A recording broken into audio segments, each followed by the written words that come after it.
I'm Chris Beachum, managing editor of Gold Derby, here today with John Lithgow. Um, Perry Mason was such a great TV experience on HBO a few months ago. When you first got, when they first wanted to discuss the idea of Perry Mason with you, what did you want to know in order to take the role? Well, I didn't need any persuading. It was I guess I was just happy to. The entire idea that they pitched to me, they pitched it very well, and it was quite simply a complete reimagination of the 1950s and 60s TV show that I was very familiar with, and setting it in the era in which the actual books, the fiction of Perry Mason, was created by Earl Stanley Gardner. Take it back into the early 1930s. And crime noir in the early 1930s, as reimagined for the present day, reminds me of Chinatown and all my favorite sort of noir films of that era. And that's exactly what it was. They sent me the script, and it had this wonderful kind of modern sensibility to a period piece, terrific wit and snappy, cynical dialogue by these two terrific writers, Roland Jones and Ron Fitzgerald. It was all that, and it was also, even though it was a redo of Perry Mason, it had a brand new character in it, this guy, E.B. Jonathan. They plucked his name out of Earl Stanley Gardner's pulp fiction. He was just a minor character, and they decided to build him into this character who was a key element of the Perry Mason origin story, which was the other ingenious thing they did. The whole concept of the series is, how did Perry Mason become a lawyer? They created this character of a sort of over-the-hill lawyer, a man with a high opinion of himself, but with a lot of insecurities, a lot of secrets, and not a lot of talent as a lawyer. You know, a lot of really interesting things to work with, and a mentor to Perry Mason, a kind of father figure to Perry Mason, who they in turn created as a very of a hurt bird of a man who's not only suffered great trauma, but who had a very hard childhood, and that E.B. Jonathan was a part of that childhood. Sorry, I'm going on a bit. That's a long question, answer to your short question, but it just shows how captivating it was when they first pitched it to me. It just grabbed me, and the fact that Matthew Rhys is, I knew by reputation what a wonderful man he was, and I was a big fan of his as an actor. And Tim Van Patten was directing this, he's like the gold standard of sort of modern TV drama. All those things just, I guess the answer to your question is I didn't have any questions. I was in just on the merits. The show aired quite a while ago, so I hate to say spoiler alert, but I know there's always people that watch an interview and maybe they haven't seen, but your character commits suicide right in the middle of the series. I guess you knew that. You've had several shows, several movies over the years where you've had characters to die. Is that something, as you were told the story and read the scripts, that appeal to you, or do you think, oh, I've done that before? What goes through your mind on those situations? Well, I will tell you my experience of this. When they offered it to me, they told me all about it, everything I've just told you, but they said that it was an 8-episode season, and I was only in the first 4 episodes. That it was a major role, but it was only in the first 4 episodes. And my agents, it speaks well for them that they didn't tell me why. Actually, I don't think they knew themselves. So we were all very curious. So I read my 4 episodes with a great sense of suspense. It worked just perfectly on me. You knew something was going to happen with this character. and you didn't know what. Of course, the viewer doesn't know that I exit the series, but there is something with every episode. In fact, every 10 or 15 minutes of every episode, you learn something new about EB, and more, and it makes him more and more of an unsettling character as it goes along. At first, you think he's just a conventional hard-boiled lawyer in early 1930s Los Angeles. We've sort of seen that archetype. But then bit by bit, he sheds his protective armor, and you realize he's a guy in trouble in all sorts of ways. And then he's assaulted by more and more troubles as the 4 episodes go on. You know something is going to break. And of course, the other great source of suspense is, why is Perry Mason a private investigator? Why isn't he a lawyer? This is the ingenuity of terrific writing. It's a big reason why the first 4 episodes have they're a great booster rocket for the entire first season, if not for the whole series. Right. Well, that's one thing I love about your characters. Even though he's going to be, as we now see Perry Mason in a season 2 or 3, turn into the renowned lawyer that we know him to be. You are a central figure to him. EB is. That's going to be either a ray of sunshine or a cloud over his life the rest of his life. Yeah. There's a very beautiful scene toward the end of my 4-episode arc where you really do see what Perry means to EB and what EB means to Perry.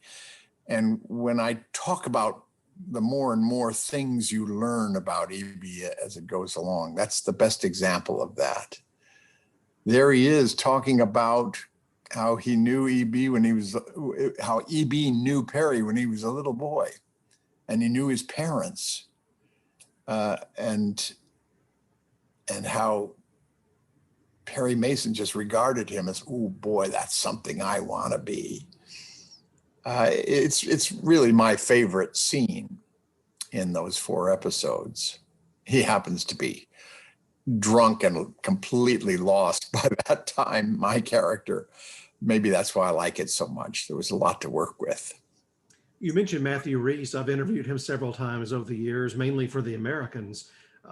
You probably had watched him and admired him from afar. Once you got to act opposite him, what does he do that maybe other actors aren't doing? Why is he so successful?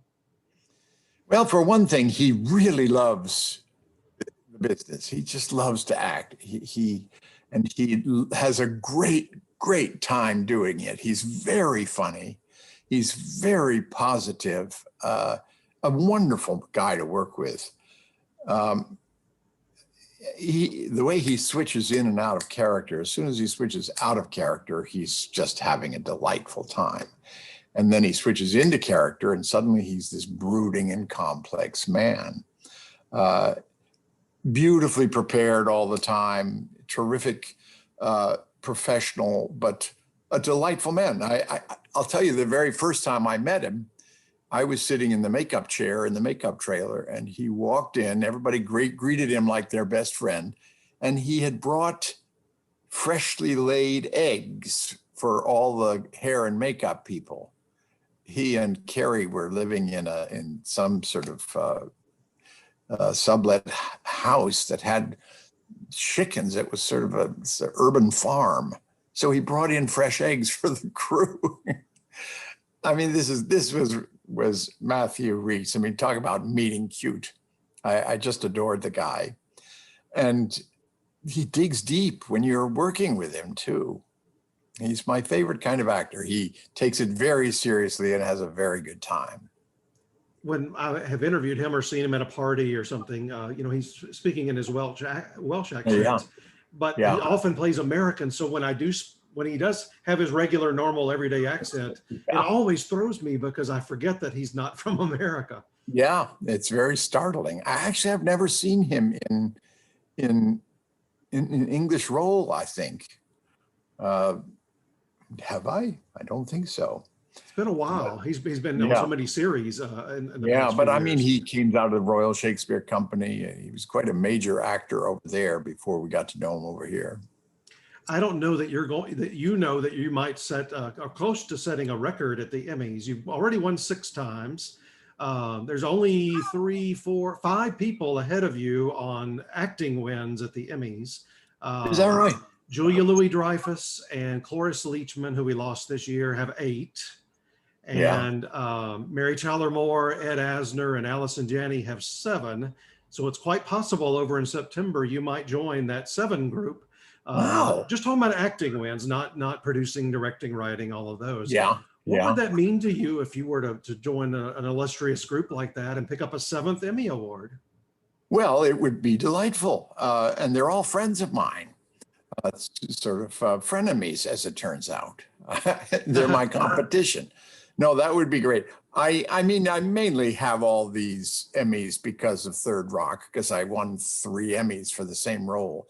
And I guess all these multiple winners have that sort of inside track. They all have won many awards for the same role, which seems it's only slightly diminishes the scope of that particular honor.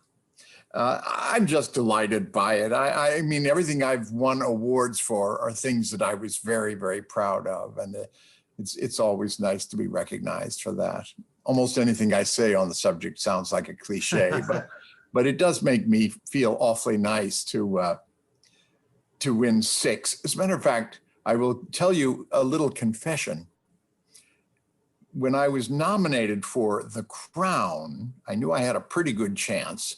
I wrote a card with a great big 6 on it, and I put it in my breast pocket just in case I made it to the red carpet. I won the award and got to face the press.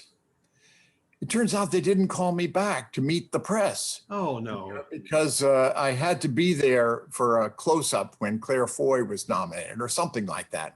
So I never got to show my 6. I thought that would make a great classic photograph for the future. You do it again and you put a 7 in your pocket this right. September, because you got a really good shot. Now you say I know the 3 were from Third Rock, but really, I mean, of the 6, it's 4 different shows. You have Amazing Stories. Yeah. You've got Dexter, you've got The Crown, and you've got Third Rock. That's quite a wide range of not only categories, but genres, types of shows. Yeah, well, maybe that is what sets me apart from those 8 award winners. Julia won almost all of hers for Veep, and then she got 1 for Seinfeld. Now, Cloris won for she only won 1 or maybe twice for Mary Tyler Moore show, but she won for a large number of guest roles and TV movies and things along those lines. So she did have quite a few different types. I worked with Cloris about gosh, it's almost 40 years ago now. And she was a great character actor. I mean, that was the great thing about her. She was so game and so ready, willing, and able to be completely different from role to role. And that's what I aspire to also. Oh, and you put her with Mel Brooks and it was just comedy gold. Something like Young Frankenstein or High Anxiety or something like that. Those were so much fun. Yeah. I wanted to ask you also on the award show front, you got your first, I guess maybe your first big award show maybe to attend and win was the Tony Awards. Was that right, in '76? That's right. Yes, it was 70. Was it 76? Yeah, I suppose you know better than I. That's what I'd written down before we talked. Yeah, it was my Broadway debut, and I won it 3 weeks after my Broadway debut. I won a Tony Award, which I would say is. Did you think that was going to happen every year, every time you went on Broadway? No. I did remember this distinct feeling of, oh, got that over with. You know, I'm an award-winning actor now. And I must have the record for winning a Tony Award in the shortest amount of time after a Broadway debut. I must have that. I've never checked it out. But as long as we're looking at ways to distinguish myself from all my colleagues, Unfortunately, there's another way I distinguish myself in the awards category. I'm sure I am the actor who holds the records for most Tonys presented to actors in roles that I have turned down. I'm sure that that's true. Oh, okay. So we've gone through all my personal bests. Well, I had one other awards question. Well, maybe a couple, but one for sure. All the ceremonies you've gone to, Oscars, Grammys. I don't know if you went to the Grammys, but you were nominated a few times. Yeah. Tonys, Emmys. Is there other than your sixth story? Is there a favorite story from one of those ceremonies that you've gone to? Oh gosh, let's see. Somebody you talked to, maybe it's a legend that you met, or. I would say when I was first nominated for an Oscar, I've only been nominated twice, and they were back to back way back in the 1980s for The World According to Garp and Terms of Endearment. I was nominated for Garp, I think the year was 1983. And it was a curious year because there were 4 nominees in roles in which actors dressed as the opposite sex. Julie Andrews in Victor Victoria, Robert Preston in Victor Victoria, Dustin Hoffman and Tootsie, and me. It was a big year for drag. And that had to be, being in the same category, nominated in competition with Robert Preston, was an extraordinary thrill for me, because when I was a kid, I was crazy about The Music Man. I learned like every syllable of that original cast album. And I used to do Trouble in River City in the manner of Robert Preston. This was when I was about 9 years old.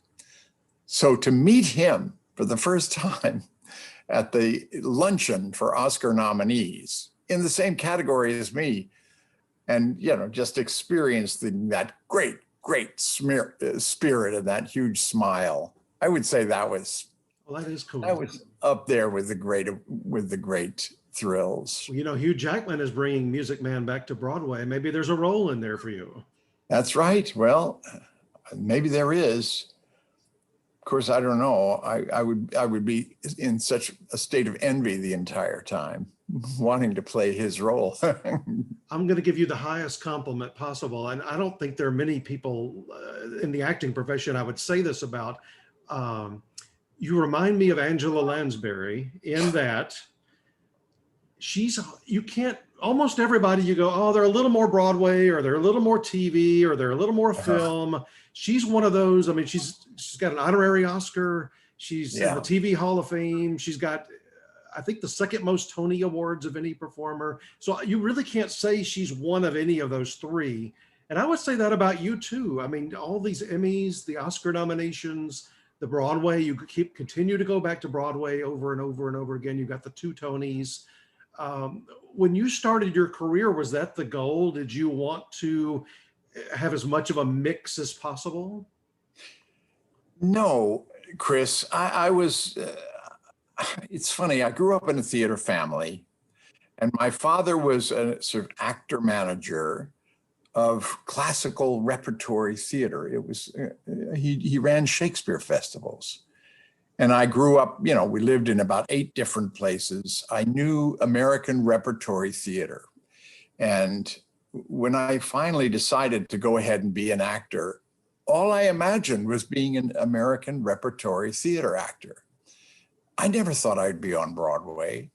I certainly didn't think I would be in a movie, let alone win 6 Emmy Awards for being on television. I just never imagined any of that.